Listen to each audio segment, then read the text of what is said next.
Students हमने सी language में देखा था कि यूजर को अगर हमने कुछ डाटा आउटपुट के तौर पे शो कराना है तो उसके लिए हम प्रिंटफ फंक्शन इस्तेमाल करते थे। इसी तरह से यूजर से अगर कुछ डाटा इनपुट के तौर पे लेना है, कोई वैल्यू लेनी है, तो उसके लिए हम स्कैनफ फंक्शन का इस्तेमाल करते थे। बिल्कुल इसी तरह से पाइथन के अंदर भी स्टूडेंट्स अगर हम बात करें, यूजर को कुछ हमने आउटपुट के तौर पर डाटा शो कराना है तो उसके लिए हम प्रिंट एफ की बजाय प्रिंट फंक्शन का इस्तेमाल करेंगे। जैसे कि प्रिंट एफ फंक्शन की जगह पे इस्तेमाल होगा प्रिंट फंक्शन।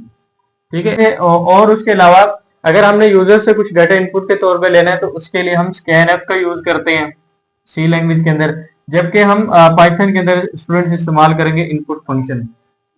प्रीवियस लेक्चर में हमने स्टूडेंट्स क्वेश्चन नंबर 8 देखा था और अब हमने देखना है क्वेश्चन नंबर 9। क्वेश्चन क्या बनता है स्टूडेंट्स इस टॉपिक में से? Write input and output operations in the Python. Input और आउटपुट ऑपरेशंस यानी कि बिल्ट इन फंक्शंस, इनपुट और प्रिंट फंक्शन के बारे में आपने लिखना है। आंसर क्या? Output operations allow you to show any value to the user. Output function यानी कि प्रिंट फंक्शन हम क्या करते हैं, यूजर को कुछ भी वैल्यू आउटपुट में शो कराने के लिए इस्तेमाल करते हैं और इसके लिए हम प्रिंट फंक्शन का इस्तेमाल करते हैं। ठीक है। इसके बाद सिंटेक्स क्या होता है स्टूडेंट्स? तो हम लिखते हैं सबसे पहले प्रिंट का कीवर्ड लिखने के बाद हम पैरेंथेसिस के अंदर कोई भी वैल्यू लिखते हैं तो वो वैल्यू आउटपुट में आ जाती है। जैसे कि मैंने डबल कोटेशन के अंदर हेलो लिखा हुआ है। अब क्योंकि हेलो एक स्ट्रिंग डाटा है और ये क्या होता है, एज इट इज आउटपुट में आ जाता है। तो क्योंकि मैंने हेलो लिखा हुआ है डबल कोटेशन के अंदर, आपको पता है कि डबल कोटेशन में अगर हम प्रिंट के अंदर जो भी लिखेंगे वो एज इट इज आउटपुट में आ जाता है। तो हेलो क्योंकि लिखा है तो हेलो इसका आउटपुट में आ जाएगा। अब आप क्या कर सकते हैं, किसी वेरिएबल की वैल्यू को भी आप आउटपुट में ला सकते हैं। जैसे कि मैंने एक वेरिएबल बनाया इस तरह से, name is equal to Ali. Ali क्या है? एक वेरिएबल के अंदर स्टोर है जिसका नाम है नेम। अब इस नेम को अगर मैं इस प्रिंट फंक्शन के अंदर डाल दूं तो इस नेम की वैल्यू भी आउटपुट में आ जाएगी। जैसे कि सबसे पहले मैंने क्या लिखा, प्रिंट, देन पैरेंथेसिस के अंदर हेलो। हेलो चूंकि डबल कोटेशन में तो एज इट इज आउटपुट में आ जाएगा। फिर प्लस लगाया और प्लस क्या करता है, हमारा इस स्ट्रिंग वैल्यू को और इस वेरिएबल की वैल्यू को आपस में कॉन्कैटिनेट करता है, मतलब जोड़ता है। ये एक हमारे पास कॉन्कैटिनेशन ऑपरेशन है, आपको एमसीक्यूज में भी आ सकता है। तो हेलो क्या करते हैं, सबसे पहले क्या होगा कि हमारा हेलो आउटपुट में आएगा।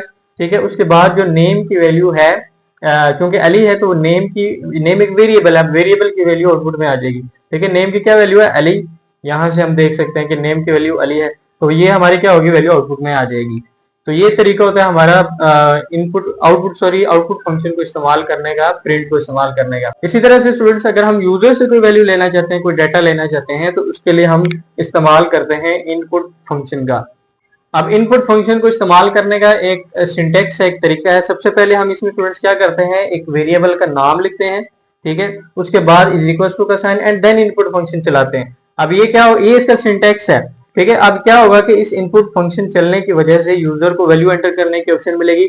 यूजर कोई भी वैल्यू एंटर कर देता है, फॉर एग्जाम्पल वो अपना नेम एंटर करेगा, तो वो नेम क्या होगा, हमारे इस वेरिएबल के अंदर स्टोर हो जाएगा। और नेम को अगर हम प्रिंट में डाल दें, सॉरी, तो वो आउटपुट में आ जाएगा। तो इनपुट फंक्शन को इस्तेमाल करने का क्या सिंटेक्स होगा स्टूडेंट्स?